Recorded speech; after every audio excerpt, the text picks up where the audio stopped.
Asante, Infirmire Sara. Boga inapunguka kidogo sasa. Chanjo ziko salama. Na zitasaidia kulinda afya yangu. Kama sipati chanjo, naweza kutokuwa na ulinzi. Naweza kugonjwa. Naweza kuambukiza familia yangu magonjwa. Au batu bengine muko munauti yangu. Iyo ni kweli. Batu bengine bako katika hatari ya kugonjwa. Wakati unachanjwa, unajilinda na kulinda wengine. Je, batoto banapashwa kuchanjwa mbele baanze masomo mu Australia? Ndiyo. Batoto yote banapashwa kuchanjwa juu ya masomo. Inatuma batoto yote banakuwa salama. Bilulu ya mutumbo na magonjwa inasambarana haraka katika masomo. Chanjo zinasimamisha hii shida. Je, kama chanjo za batoto yangu hazienei, malipo ya Centrelink inaweza kupunguzwa? Ndiyo, ni kweli.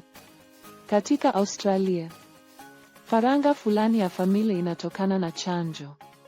Hii malipo inaitwa Family Tax Benefit. Kupokea malipo fulani ya familia, batoto banahitaji kupata chanjo zabo kulingana na miaka yabo.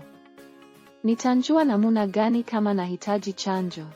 Kliniku ya GB itaninitumia mamesage ya kunikumbusha. Kama hausikie mesage, uliza kase manaja wako. Ita kliniku njo upate rendezvous. Ubaambie kama unahitaji chanjo.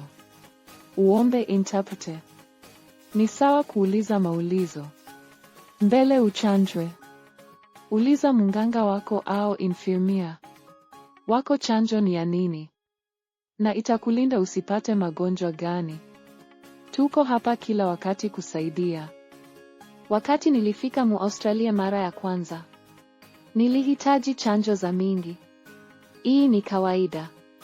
Uliza kliniku ya GB kama unahitaji chanjo zenye haukupataka wakati ya utoto wako.